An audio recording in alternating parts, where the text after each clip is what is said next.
मैं हूं राजेश श्रीवास्तव।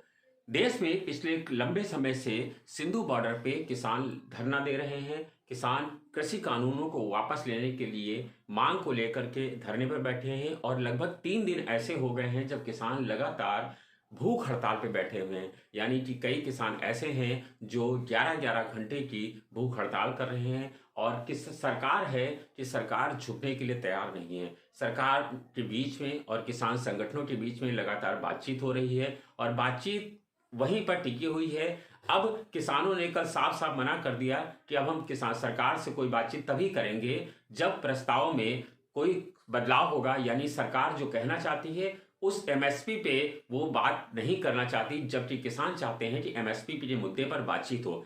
सरकार ने साफ साफ कह दिया है कि प्रस्ताव पर हम बातचीत करने के लिए तैयार हैं, अब दिन और तारीख और समय आप तय करिए। सरकार बातचीत करने के लिए तैयार है, लेकिन एमएसपी पर बात करना सुविधाजनक नहीं है। यानी सरकार ने अपनी ओर से साफ कह दिया है कि आप लड़ाई लड़ना चाहते हैं तो लड़ें, और लेकिन सरकार अब कृषि कानूनों को वापस लेने के मूड में कतई नहीं है।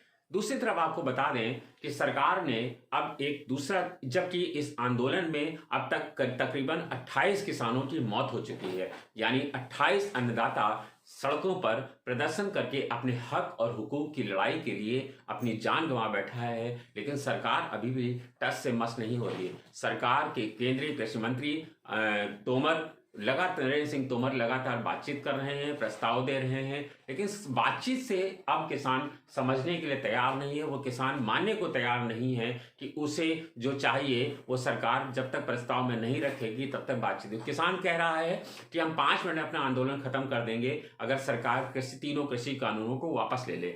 इसको लेकर के किसान संगठन सुप्रीम कोर्ट जा रहे हैं। सुप्रीम कोर्ट में सब पहले किसानों का भानु गुट गया था, आज किसानों का दूसरा गुट भी कल सुप्रीम कोर्ट जा चुका है और अब याचिकाएं दायर की जा रही हैं। दूसरी तरफ अब सरकार ने एक अलग रणनीति बना ली है। भारतीय जनता पार्टी की सरकार ने अब यह तय कर लिया है कि कृषि कानूनों को लेकर के जो किसान संगठन आंदोलन कर रहे हैं उनके सामने एक ऐसा संगठन खड़ा किया जाए जो किसानों के समर्थन में है। कल 3 घंटे तक दिल्ली हाईवे को जाम किया गया किसानों के यानी कृषि कानूनों के समर्थन में, जिसे भाजपा समर्थित नेताओं का गुट बताया जा रहा है। वो लोग संगठन प्रदर्शन कर रहे हैं और कह रहे हैं कि कानूनों को वापस ना लिया जाए। इसी क्रम में भारतीय जनता पार्टी ने सभी जगहों पर किसान सम्मेलन कर रखे थे और लोगों को समझा रहे थे कि किसानों की कृषि कानून के फायदे बताए जाएं।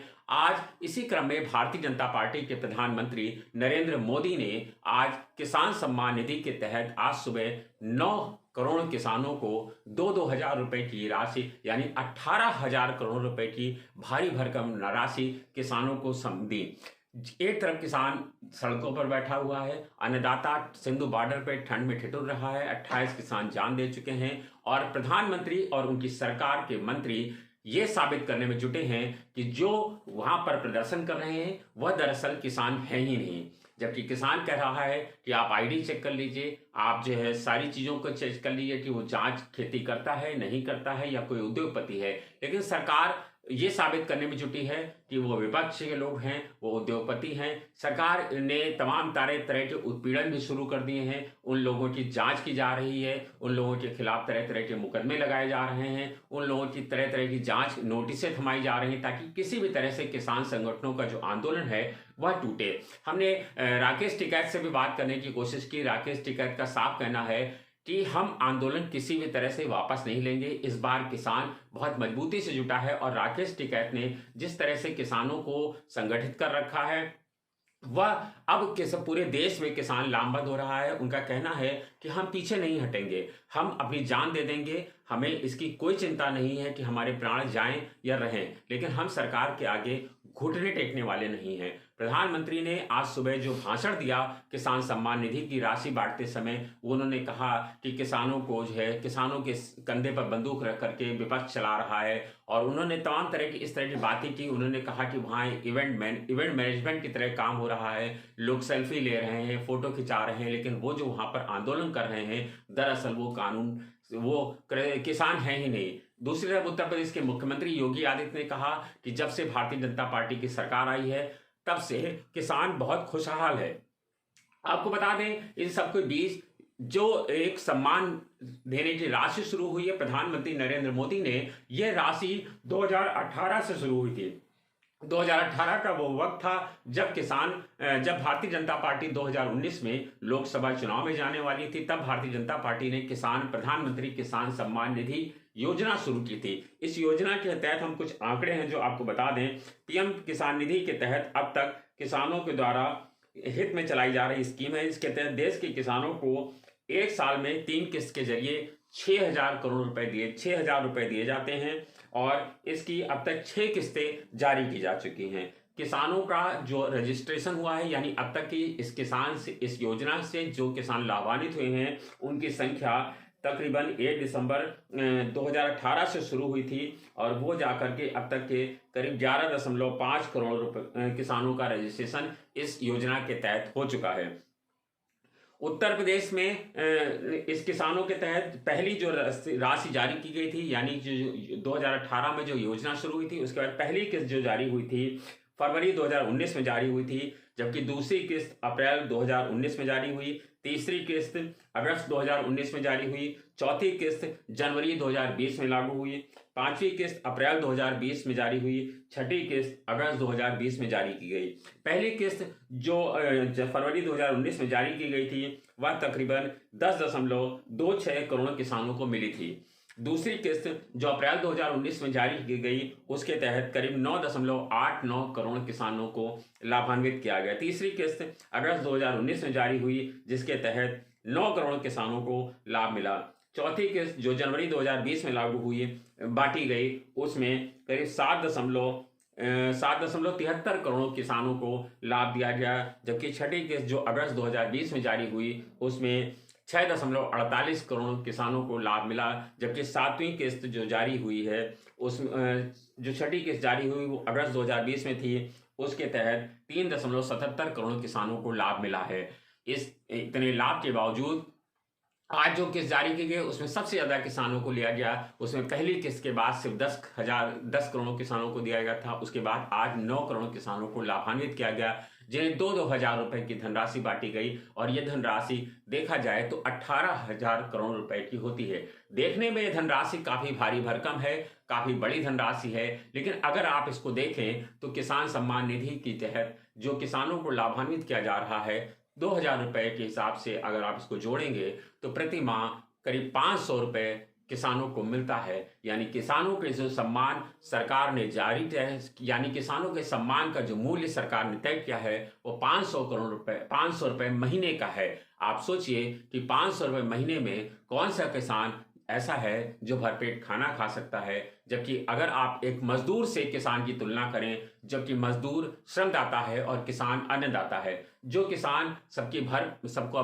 पेट भरता है, सबको भोजन कराता है, उसको जो एक श्रमिक है अगर उसकी रोज की आय देखी जाए तो उसकी प्रतिदिन की आय तकरीबन 400 रुपए औसतन इस समय चल रही है एक लेबर की। यानी उस किसान को 500 रुपये महीना दिया जा रहा है, जबकि लेबर को एक दिन की धनराशि 400 रुपए है। मनरेगा के तहत भी देखा जाए तो तकरीबन 300 के आसपास धनराशि मजदूरों को दी जा रही है। यानी किसानों का वह कौन सा सम्मान है जो 500 रुपये महीना देकर के सरकार पूरा कर रही है। सरकार ने पूरी सरकार को लगा रखा है इस किसान निधि के तहत सम्मान बांटने के लिए, ताकि भारतीय जनता पार्टी के प्रधानमंत्री नरेंद्र मोदी और उनकी सरकार के सारे कैबिनेट मंत्री यही कहते हैं कि वहां जो किसान प्रदर्शन कर रहे हैं वो किसान नहीं है, वहां इवेंट हो रहा है, वहां सेल्फी ली जा रही है। लेकिन ये सरकार जो अपना कार्यक्रम कर रही है उसे किसी इवेंट से कम नहीं बनाया जा रहा है। उत्तर प्रदेश में जो आंकड़े हमको मिले हैं उसके मुताबिक अब तक जो किसान हैं उन करीब 2,500 जगहों पर लोगों को लगाया। 2,500 जगहों पर आज प्रधानमंत्री के भाषण की सुनने की जगह तय की गई थी, जिसमें मुख्यमंत्री योगी आदित्यनाथ थे, जिसमें स्मृति ईरानी थी, डिप्टी सीएम केशव मौर्य थे और deputy CM doctor Dinesh Sharma थे।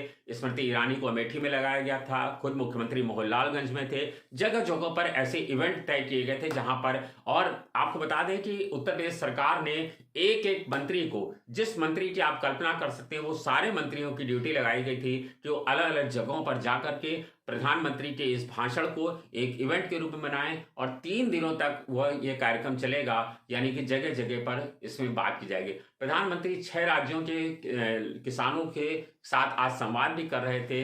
तमाम सारे किसानों ने उनसे बातचीत की और किसानों ने यह भी बताया कि तरह तरह के अपने अपने अनुभव बताए और तमाम किसानों ने यह भी बताया कि उन्हें लाभ हुआ है। लेकिन जो किसान आज संगठन सरकार सड़कों पर है, उसको लेकर के सरकार चिंतित नहीं नजर आ रही है। सरकार अपने इवेंट को लेकर के चिंतित है। सरकार अगर ये चिंतित होती तो जो आज 18,000 करोड़ रुपए बांटने के लिए सरकार ने तकरीबन 300 करोड़ रुपए खर्च कर दिए सिर्फ इसे एक इवेंट बनाने के लिए और इसे एक इमेज बनाने के लिए कि भारतीय जनता पार्टी की सरकार किसानों के प्रति बहुत चिंतित है, किसानों के प्रति बहुत हितैषी है और किसानों का सम्मान किया जा रहा है, किसानों को उचित मूल्य दिलाया जा रहा है। जबकि पिछले दिनों धान खरीद केंद्र पे जिस तरह की धांधली हुई उत्तर प्रदेश में, उसकी SIT जांच हो रही है, सब लोग जानते हैं वहां पर किस तरह की चीजें हुई हैं। और इसी तरह से किसानों को उनकी फसल का सही दाम नहीं मिला। 25-25 दिन लोग ट्राली लेकर के क्रय केंद्रों पर खड़े रहे, उनका अनाज नहीं खरीदा गया। औने पौने दामों में दलालों को वो लोग अपना अनाज बेच करके चले गए। किसानों के साथ किस तरह का सलूक हो रहा है वह पूरी दुनिया देख रही है, भारतवर्ष देख रहा है। लेकिन इवेंट बना करके भारतीय जनता पार्टी ने जिस तरह से तकरीबन 300 करोड़ रुपए खर्च कर दिए सिर्फ इस चीज को बताने के लिए कि हम किसानों के साथ हैं, और इसको 2,500 जगहों पर उत्तर प्रदेश में जगह जगह दिखाया जा रहा है। प्रधानमंत्रियों के कार्यक्रम लगाए गए हैं, मुख्यमंत्री के कार्यक्रम लगे हैं, डिप्टी CM के कार्यक्रम लगे हैं। इस इवेंट पे ही अच्छा खासा पैसा खर्चा हुआ है। विज्ञापनों की मोटी मोटी धनराशि दी गई है ताकि बड़े सभी अखबारों में करीब फुल पेज का विज्ञापन देखा जा सके। इलेक्ट्रॉनिक मीडिया में इस तरह के विज्ञापन चलाए जा रहे हैं। प्रधानमंत्री के भाषण का डायरेक्ट प्रसारण किया जा रहा है सिर्फ ये दिखाने के लिए और उस चुनौती को झुठलाने की कोशिश करने के लिए कि जो किसान सड़कों पर बैठा है वह झूठ है, वह फरेब है, वह किसान नहीं है। सिर्फ एक इस चीजों को झुठलाने के लिए ये पूरी की पूरी जुगत लगाई जा रही है। लेकिन अब जनता देख रही है और सब लोग देख रहे हैं कि अन्नदाता जो सड़क पर बैठा है उसके लिए सरकार कितनी चिंतित है। क्या सम्मान 500 रुपए महीने का सम्मान दे करके अन्नदाता को पेट भरा जा सकता है? अन्नदाता को कुछ नहीं चाहिए, अन्नदाता को 500 रुपए का सम्मान नहीं चाहिए। अन्नदाता को चाहिए कि उसकी फसल का सही दाम मिल सके। ये इस देश का दुर्भाग्य है कि इस देश में कोई भी अगर एक कपड़ा बेचने वाला अपने कपड़ा बनाता है, एक जूता बनाने वाला अपने जूता बनाता है, चप्पल बनाता है, एक स्टेशनरी बनाने वाला कलम बनाता है, कॉपी बनाता है, तो वो अपनी चीज का दाम खुद तय करता है। लेकिन यह किसानों का दुर्भाग्य है कि वो फसल बोते हैं, बीज बोते हैं, मेहनत करते हैं, फसल तैयार करते हैं और उनकी फसल का दाम सरकार तय करती है। अगर जिस दिन भारत में ये हो जाएगा कि किसानों को उनकी फसल का दाम किसान खुद तय करेगा, उस दिन अन्नदाता का लाभ होगा।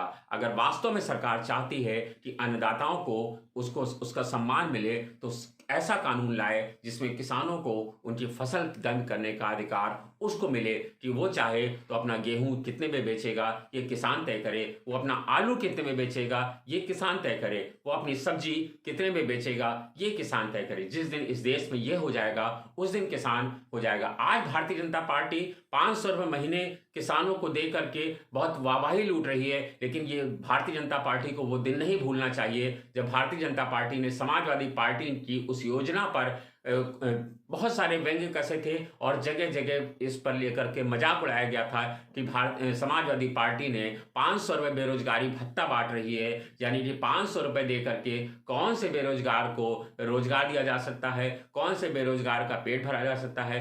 यह तो वैसी तरह से हुआ यानी कि आप करें तो अच्छा और हम करें तो खराब। यानी कि समाजवादी पार्टी जब बेरोजगारों को 500 रुपये महीने का बेरोजगारी भत्ता दे रही थी तो वो गलत थी, लेकिन आज वही भारतीय जनता पार्टी जब किसानों को 500 रुपये महीने का सम्मान दे रही है तो वो ये बताने की कोशिश कर रही है कि अन्नदाताओं को भारतीय जनता पार्टी की सरकार में जिस तरह का सम्मान मिल रहा है, अब तक की पिछले 60 सालों में कभी अन्नदाता को सम्मान नहीं मिला।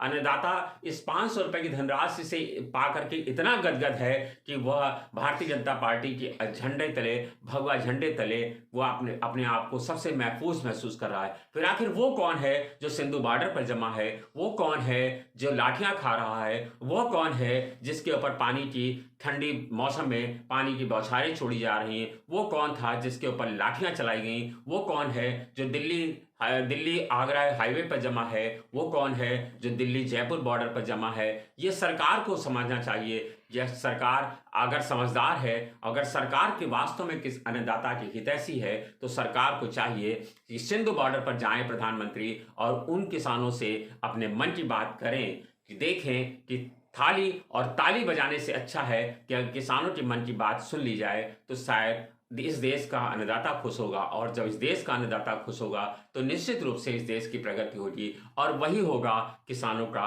असली सम्मान। तय आपको करना है। मैंने आपके सामने हर पक्ष रखने की कोशिश की और आपको बताया। अब आप ये तय करिए कि किसानों का सम्मान क्या 500 रुपए इस महीने से होगा, या उस दिन होगा जब किसान अपनी फसल का दाम खुद तय करेगा। ये सरकार, दोनों चीजें सरकार के हाथ में हैं। अब सरकार को तय करना है कि अन्नदाता का सम्मान वो किस तरह से लौटाएगी। क्या अन्नदाता इसी तरह से ठिठुरती ठंड में सड़कों पर जमा रहेगा, या उसकी बात सुनी जाएगी। धन्यवाद, शुक्रिया।